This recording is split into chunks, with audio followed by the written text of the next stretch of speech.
All right, if everybody's ready in the back, we'll go ahead and have Coach Kelsey open us up with an update statement. Yeah, I mean, it was a very physical, tough game.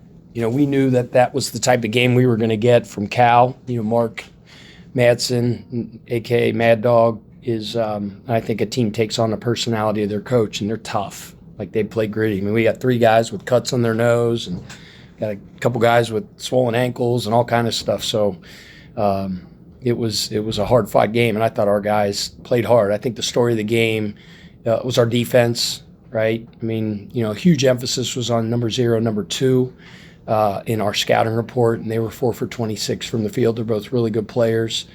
The other huge emphasis was the glass, and they out-rebounded us by 2, and, they had a lot of offensive rebounds. The percentage wasn't what I wanted to be, but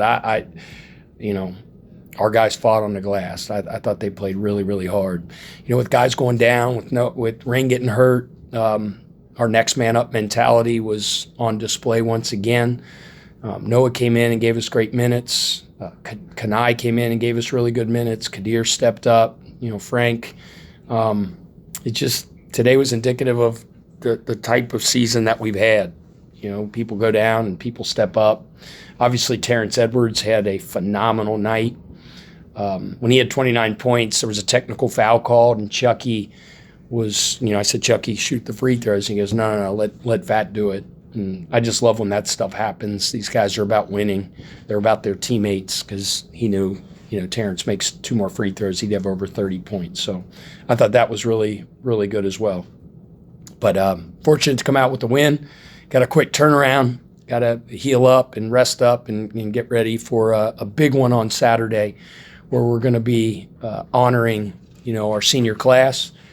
And many of these guys will have only played 1 year in a Louisville uniform, but I think you guys, I want to speak for you, and I want to speak for the whole fan base, but I think this group is going to be remembered around here and beloved and celebrated for a long, long time for what they've done to pour into this program and to put us back on the map.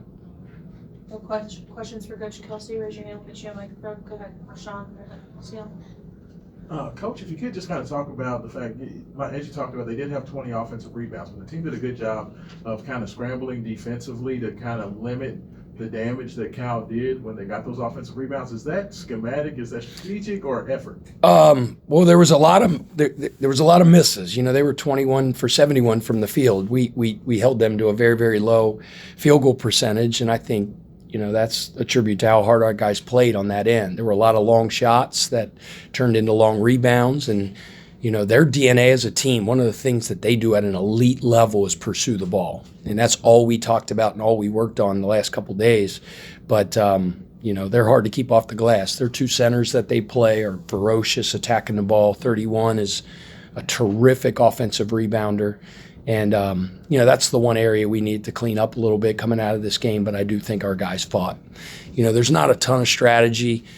In terms of, although we wanted to send 2 guys at those big guys, we had to double team him several times, which kind of opened up some bodies for some other guys to get offensive rebounds. But those 2 are a load, and that was a major point of emphasis.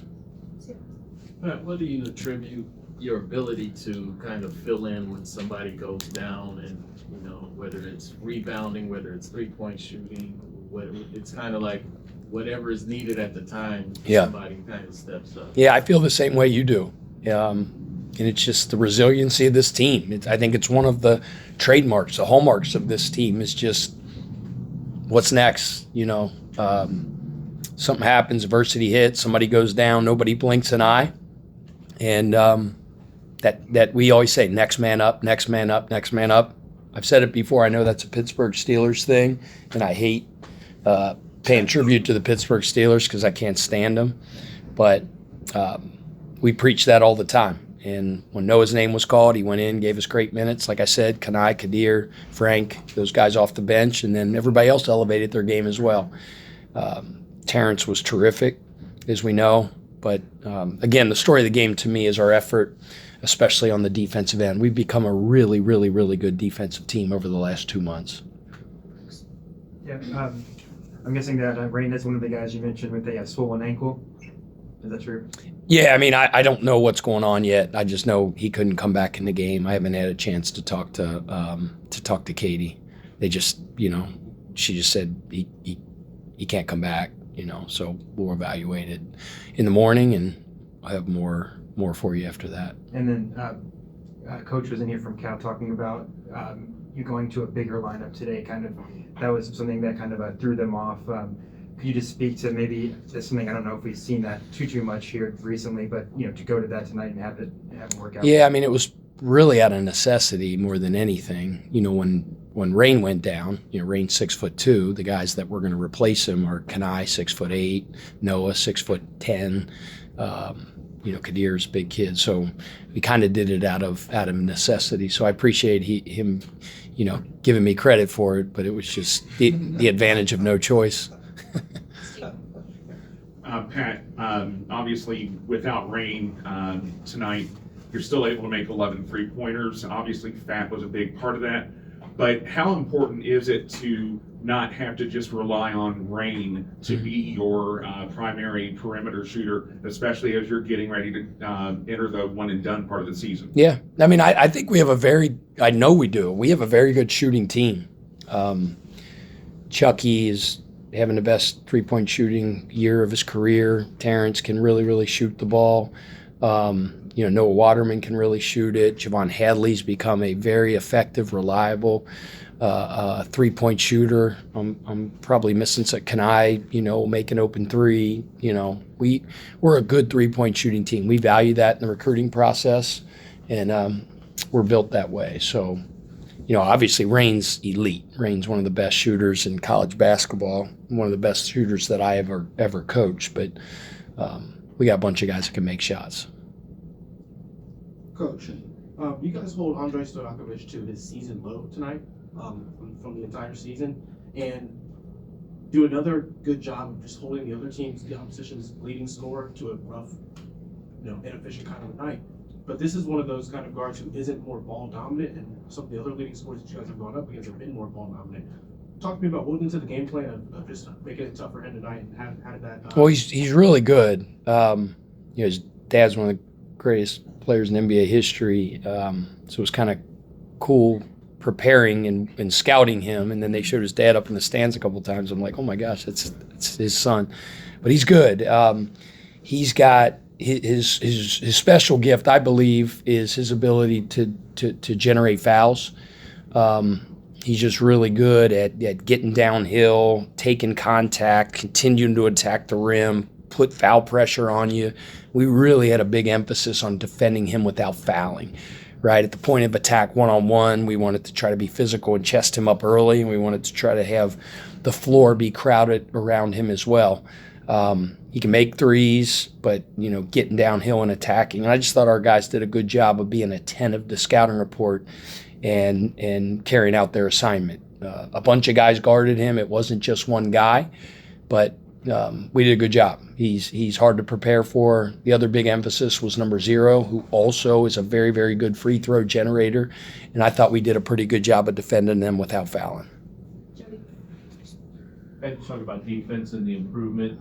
In the first half, the last 8 minutes, you told them without a field goal, and it was more of you were forcing them to miss bad shot, take bad shots. Mm-hmm. And that second half, you had a run where I think you had 3 or 4 steals. So it's a little different of everything. What do you feel like is the biggest improvement in the last 2 months defensively? Just the care factor. I mean, that's the best way to describe it. The 1-2. I told them, the movement started 2 months ago, probably right before we played North Carolina. And there was just something. It was something that was triggered, and we stopped being coach-led on the defensive end, and we started being player-led. And it just matters to them so much. I mean, we tried to convince them, or kind of painted a picture of, hey, if we want to accomplish the goals that we've set out for ourselves, we have to raise the level of our defense. And it then got in the minds and hearts of our players. I've talked to you guys several times about Terrence's, his improvement on the defensive end, his buy-in. We all know Chucky's special as a defender. Javon Hadley is a terrific defender, but I give Terrence a ton of credit for his commitment to the defensive end. He had 30-something points tonight, but, he poured his heart and soul into the defensive end as well. And it's not just him, it's all our guys. But that's the best way to answer the question. It's just the care factor. Our defense is player-led, and that's why we're really good. Coach, if you could just talk about Noah had a strong game on Saturday against Pitt. Comes back tonight, has a very strong game defensively, moving his feet, had the step-in three-point shot, posted up, had a nice and one on the block. Just kind of talk about how he's playing right now. Yeah, and he, I just keep saying, he turned his ankle, and tough. Breaks his thumb, as I've told you guys many times, has 4 pins put in, keeps playing. We had to make him sit out. He's just a tough kid. And we need him, especially with rain going down tonight. We need it. You mentioned perimeter shooting. Made that big three and guard it. He was really a really important piece tonight. And we're going to need him to continue to do that moving forward. When something like this happens, when rain goes down, it forces guys, because our starting lineup's been playing incredible amount of minutes. And this game, it's kind of funny how God works sometimes. It forced those guys into playing more minutes. And, by being able to be out there and stay out there and have some sustained minutes, they gain some confidence. And, the silver lining will be as we move into conference tournament play and, postseason play, having these guys have a game like this, which will boost their confidence, I think will be important. The last two, Saran and then Brooks. When Hepburn has a career high and Terrence has a career high, those are obviously great accomplishments, but how do you ensure that that's sustainable going forward, that you don't rely on someone just having an amazing night? Yeah, I don't think I think we've been a team all year long that doesn't rely on one guy to have an unbelievable night. Because you know what? Rain Smith's had 37 before. Terrence had 35 tonight. Chucky had 37 the other day. Javon Hadley's had a 30-point game, I think, right? 32-point game. So that's what makes us good, in my opinion. You look at our overall statistics, it's 17, 16, 15, 14, 13. We are the farthest thing from a one-trick pony. And I think that's one of the big identities of this team is our depth and our ability to hurt you at a lot of different positions and a bunch of different people to have big nights on different nights. Brooks, last one. Yeah, to that point, this is James's second time in a month going for a career high in assists with 4. He was just a one shy of Chucky tonight, tying the team high. Just how dangerous does it make you guys when he, as your hub, is starting to find more open looks for people? Yeah, James is like a point center. I feel totally confident, and it puts a smile on my face saying it, because he's a play-through guy. And the ball's in his hands, I'm really comfortable. And he just he understands the nuances of getting guys open. He's become a phenomenal screener. He studies the game so much, and he studies our opponents, and he'll come to me with ideas. Because in the first half, and really a lot of the second half, they were playing way, way, way off him. Like they were putting their guy in the restricted area. Well, he's smart enough to know, when I'm not being guarded, they can't help on my screens. So when we have screening action going around him, he'll drop the ball and then get a guy a shot. All those little things, and then he's just become a phenomenal passer as well. Tough as nails. As we know, still has his teeth out. He had broken bones up here. He has the mask. And then the big dude for Cal drills him in the face, breaks his mask, cuts his face, and he runs out and gets a mouthpiece and runs back in the game. I love toughness, man. Like we identify that like we identify shooting. If you're not tough, you can't play for me. You just can't. And to see everybody have those, what do they call them, nose guards in football, and they all have the Tim Crumry Cincinnati name. They all have the cuts on their nose. Chucky's got one tonight. James got one tonight. I think somebody else got one tonight too. Maybe not. Maybe Noah did? Maybe Noah, yeah. Noah chipped his tooth. We all kind of crap going on. I love it. It's freaking awesome. No, his mom's going to be mad at me because I celebrated him chipping his tooth. All right, thanks, guys. Thank you. Got to keep the speed school on speed dial for the masks. Exactly.